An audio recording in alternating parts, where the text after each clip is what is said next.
Hello, my name is John Tague. I'm the superintendent of schools for Franklin West, proudly serving the students of Georgia, Fairfax, and Fletcher. This video is to provide a budget overview for the Georgia voters, and we'll just get right into it. So when the school board builds their budget, we are trying to work towards the district goals. And just so you know, these are the goals that we look about. Obviously, we want to maintain fiscal responsibility and meet the needs of our students, our staff, and our community. We want all GEMS students to receive the best first instruction in all of the academic areas and in additional intervention and enrichment when it's appropriate. Want our students to be prepared for success in the high school of their choice. And we want our facilities to be well maintained and adequate to meet the educational needs of every student. So as we start building the budget, those are the things that we keep in mind, and that's what we're presenting to you. So current budget landscape, there are things that certainly put pressure on our budget and things that take a little bit of pressure off the budget. First thing that takes pressure off the budget is the fact that nearly 2/3 of Vermont households pay their tax based on income rather than property value. So there's an adjustment to your property tax based on your household income, and about 2/3 of the households in the state are eligible for some form of that, and it varies from based on your income level, but it does take some pressure at least off your household budget. And we also are aware that the governor has proposed in his budget to put $105 million into the education fund to offset tax increases. So that would certainly take some pressure off the budget. And we haven't done that in some of our initial calculations, at least what we've shared with you so far, but that's out there. On the budget, secondary tuition, tech tuition are major factors, salaries, wages, and benefits. We are a people-oriented industry, I guess. And when major expenses are associated with people, their wages and benefits are something they're going to continue to drive the budget up. And we have some pressure on the budget potentially with our capital fund. If we have a need for a capital project in the next upcoming years, it could impact our budget because our capital fund is not as robust as it used to be, particularly since we replaced the boilers a couple of years ago. So that adds some pressure to the budget potentially. Additional challenges. Student behaviors become more challenging even at earlier grade levels. So there are additional supports that we need to build in to make sure that all of our students have access and have safe classrooms and are able to learn. We understand that there is an increased need for mental health an increased need for mental health resources to support students dealing with trauma.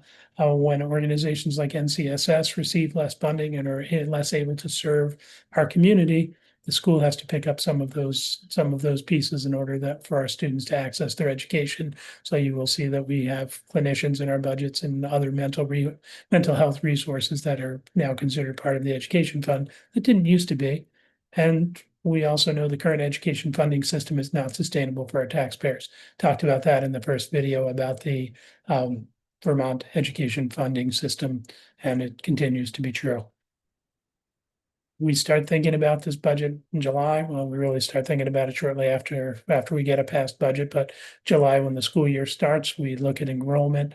We start to work on a level services budget, and throughout July, throughout October, November, December, we revise the budget based on the board's direction.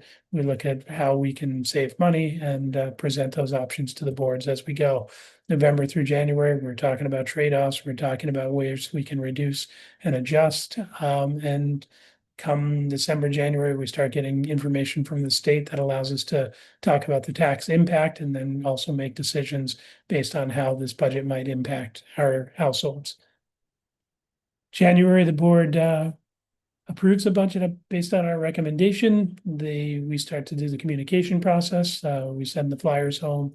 We have the meetings and a series of videos. We are encouraging voter turnout. Whichever way you want to vote, we want you to get out and vote so that we know where we stand. And we hope to inform you with this information at the information sessions and through these so that you can make the best choice for you and your family. So increasing our budget. Several factors have led to that. As I said before, our major expense is people, and salaries and wages increase as we go through, and we want our salaries to be competitive with our neighboring districts so that our teachers stay with us. Teacher retention really is what leads to student success. If we have a lot of staff turnover year after year after year, it does impact our students' ability to learn if they're faced with teachers that are brand new to the profession and somewhat brand new to the school. It definitely has an impact on their learning and progress. Health insurance premiums going up by 7.3%.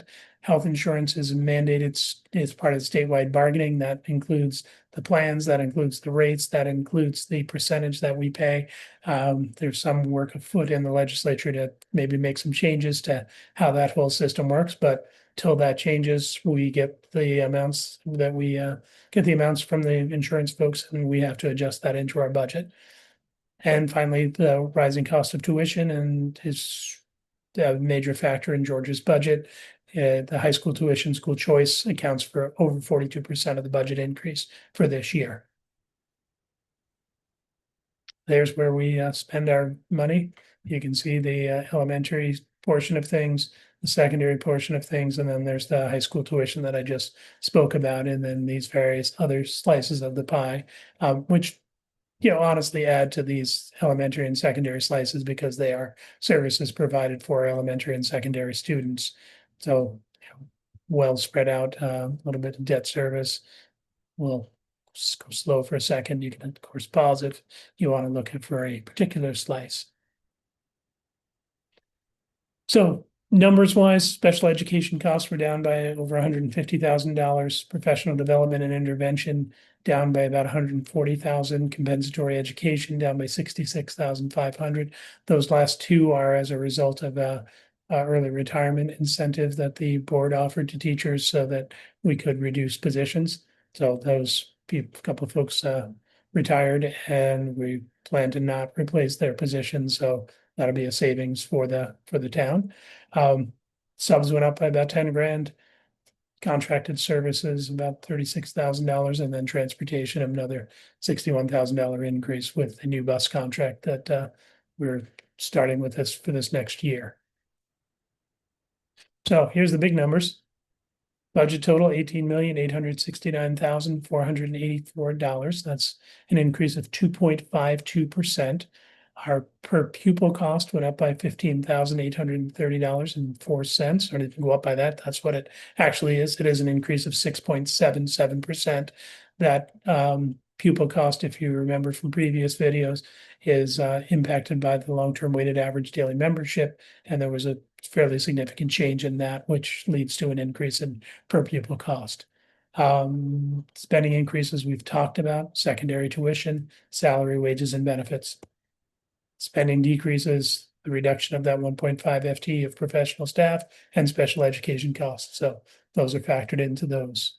Those are the basic numbers, and kind of do a little cliffhanger, and we'll get to the tax calculation and household impact in the next video. You can certainly look back at any of the 3 previous videos. Watch this one again, you can, and we'll get to the tax calculation and household impact video within a day or so. Voting has already begun as I record this message. That started February 11th, so you can request an absentee ballot if you're not going to be around on town meeting day, or someone in your household won't be around on town meeting day. So you can vote that way. The budget information meeting, and this is different. It's Thursday, February 19th. That's next week from when I'm talking about this, at 6 o'clock in the Georgia Library, and then voting day all day long at the Georgia Gymnasium. Town meeting starts at 10 a.m., but the polls are open from 7 a.m. to 7 p.m. And that's what we've got to say about the budget overview for right now. We appreciate you taking the time to watch the video. And if you have questions, reach out to me, attend the information meeting, come to a board meeting, and or email us. So thanks for watching, and enjoy the rest of your day.